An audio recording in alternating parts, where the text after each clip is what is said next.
Dictation शुरू होगी 3 second बाद। माननीय सभापति महोदय, मैं आपका बहुत आभारी हूँ जो आपने मुझे इस बिल पर बोलने के लिए समय दिया है। यह जो बिल सहकारिता समिति को एक समिति में भेजने का निश्चय किया गया है, जिस पर कल से बहस हो रही है, उस पर मैं आपके आदेश से कुछ कहना चाहता हूँ। श्रीमान, इस बिल को देखा जाए तो यह समझ में आता है कि यह कोई नया बिल नहीं है, बल्कि जो सन 1912 का कानून है उसी की लाइन पर बनाया गया है और कोई नई बात नहीं रखी गई है। श्रीमान, इसमें सहकारी खेती की बात रखी गई है। अगर यह कहा जाए कि यह कोई नई बात नहीं है तो गलत नहीं होगा।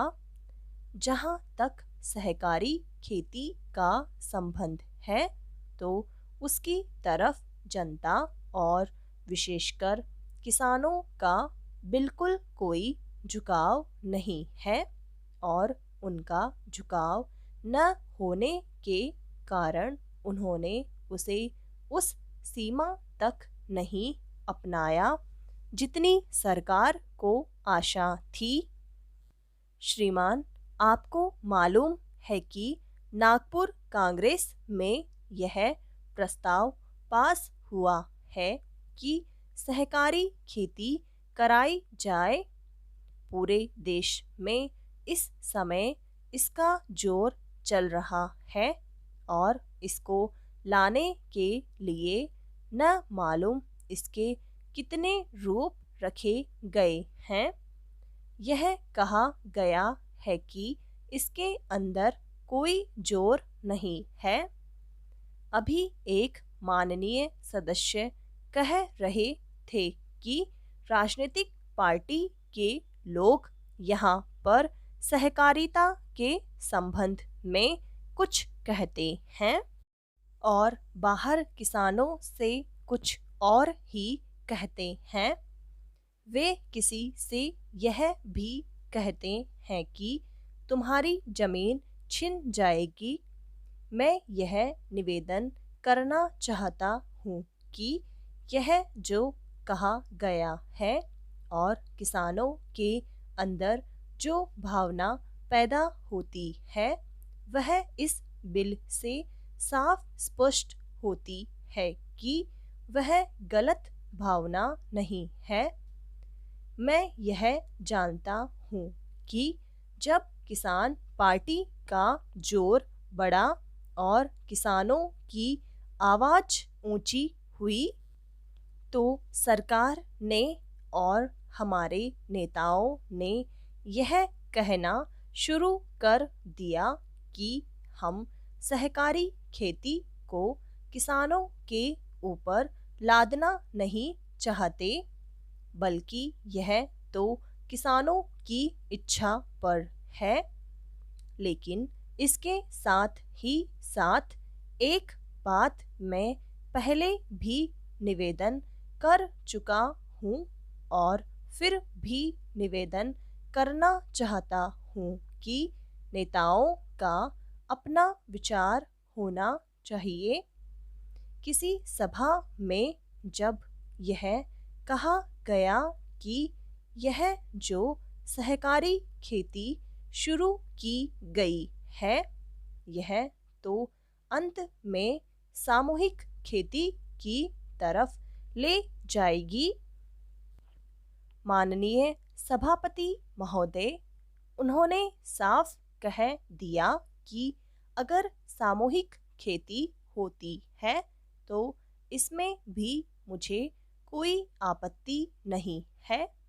मैं यह कहना चाहता हूँ कि इस बिल को देखने से यह साफ स्पष्ट होता है कि उस सहकारी समिति के जितने सदस्य होंगे वह अपनी अपनी जमीन को एक साथ कर लेंगे और अगर समिति से निकालना चाहेंगे तो एक साथ अधिक जमीन उसको नहीं मिल सकती है।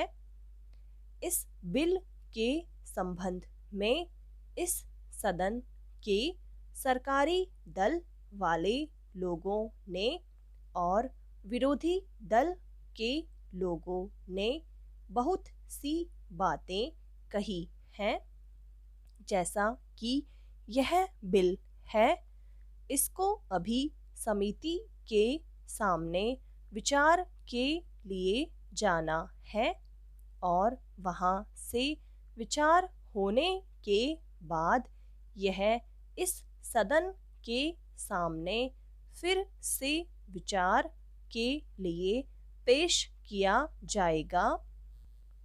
तब माननीय सदस्यों को पूरी तरह से यह अधिकार होगा कि जहाँ तक इसमें दी गई बातों का संबंध है उसमें परिवर्तन ला सकते हैं या उसको हटा सकते हैं।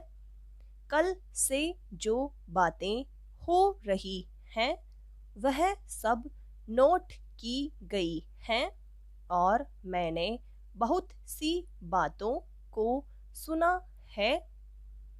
इस समिति में उन सब बातों पर विचार किया जाएगा।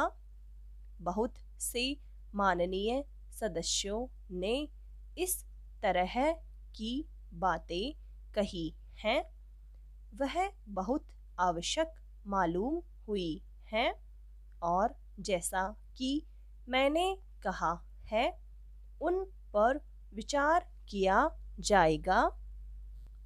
जहाँ तक सहकारिता का संबंध है, चाहे सरकारी दल वाले माननीय सदस्य हों चाहे विरोधी दल वाले माननीय सदस्य हों, सबकी यह मांग है कि जब हम जनता के राज में विश्वास करते हैं और अपने यहाँ जनता का राज स्थापित कर लिया है और जबकि देश में गरीबी है और उसका गलत लाभ भी उठाया जाता है, तब सहकारिता की बहुत आवश्यकता है।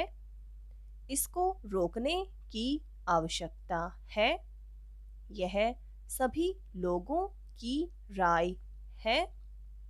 जहाँ तक इस सहकारी बिल का संबंध है, बहुत से माननीय सदस्यों ने बहुत सी बातें इसके संबंध में कही हैं।